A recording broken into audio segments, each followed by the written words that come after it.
Hello, Alison. Good to see you. Hi, Juan Carlos. We are here with Pastor Alison Killeen.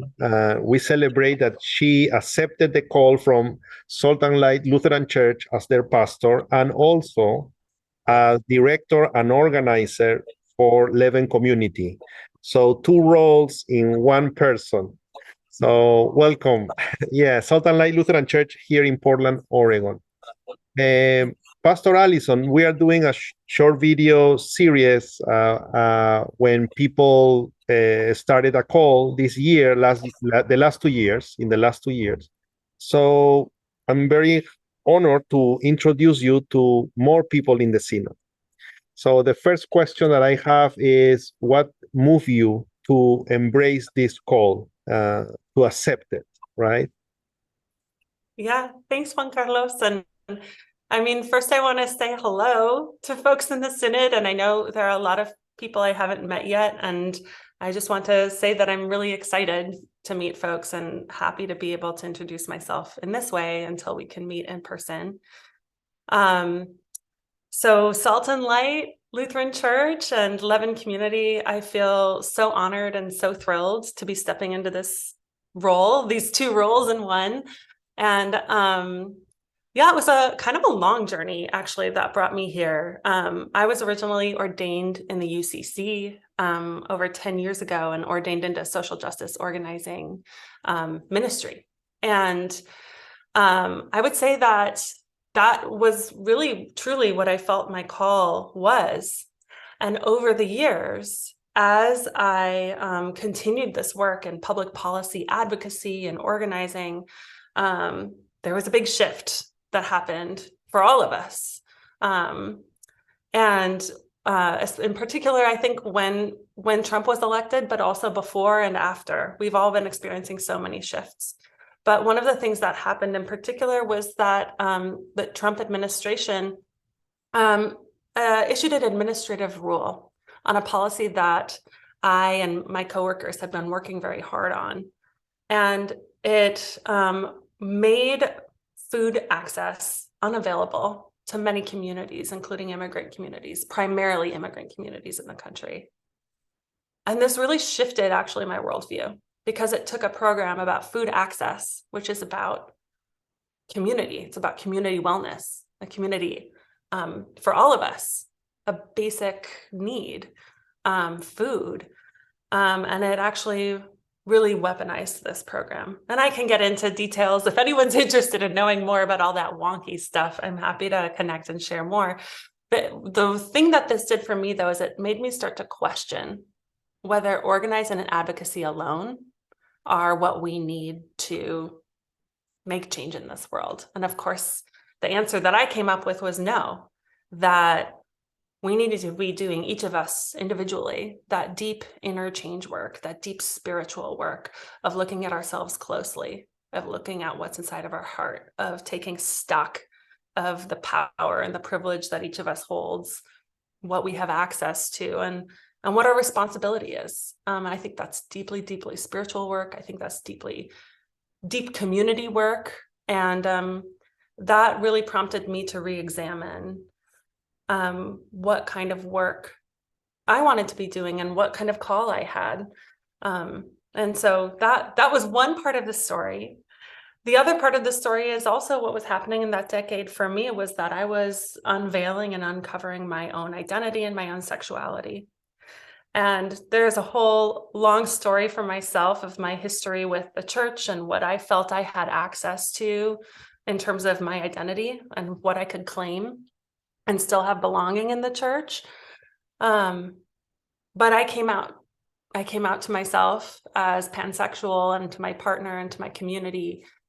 And actually coming out and standing in that self-love paved the way for me to also come out and stand in self-love as a minister, as a Christian. And that also led me to being able to accept this call at Salt and Light. And so I just feel so fortunate. Both of those two strands led me here.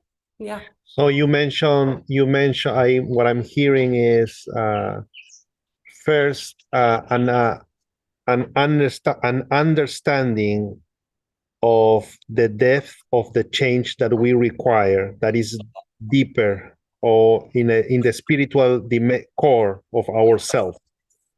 And the second aspect that I'm hearing is about authenticity or truthfulness with the journey in which we are as humans. Is this two, authenticity, truthfulness, and at the same time deeper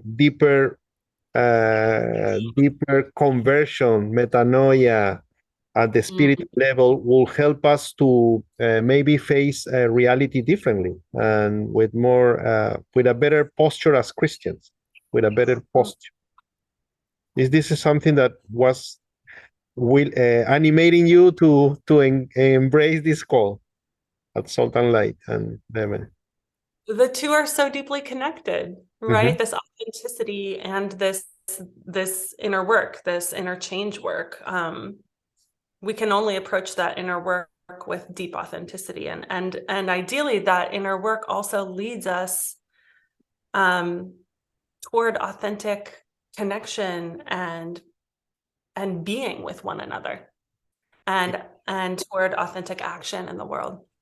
Yes. So wow, that's so beautiful. So as you want to be a pastor, you want to be you are a leader, you are a director, organizer, and also pastor of a congregation. And I guess you want these same qualities for everyone around you, and to encourage them to live out of those values like authenticity and inner work.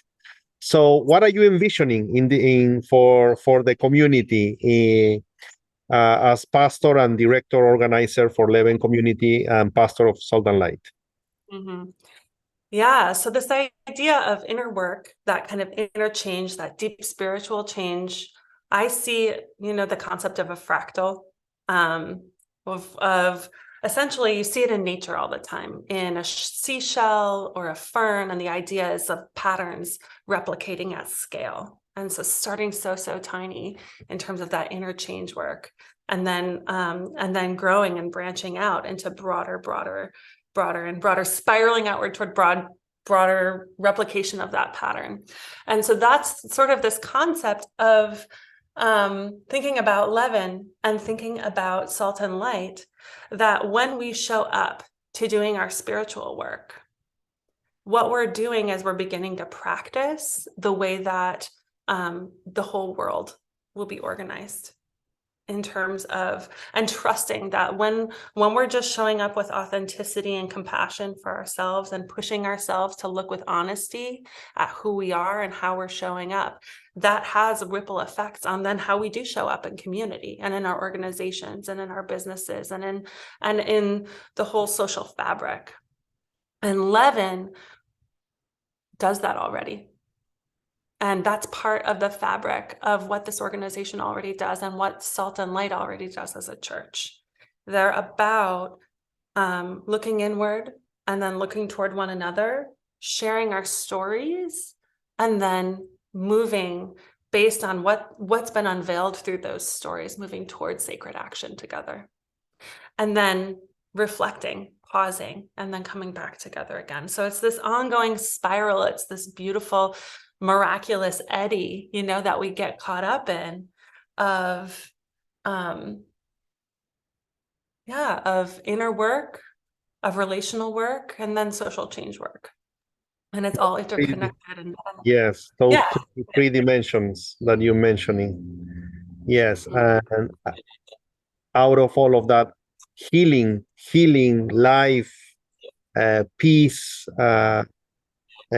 deep connection that you are saying comes out of all of that, but constantly, as you are saying.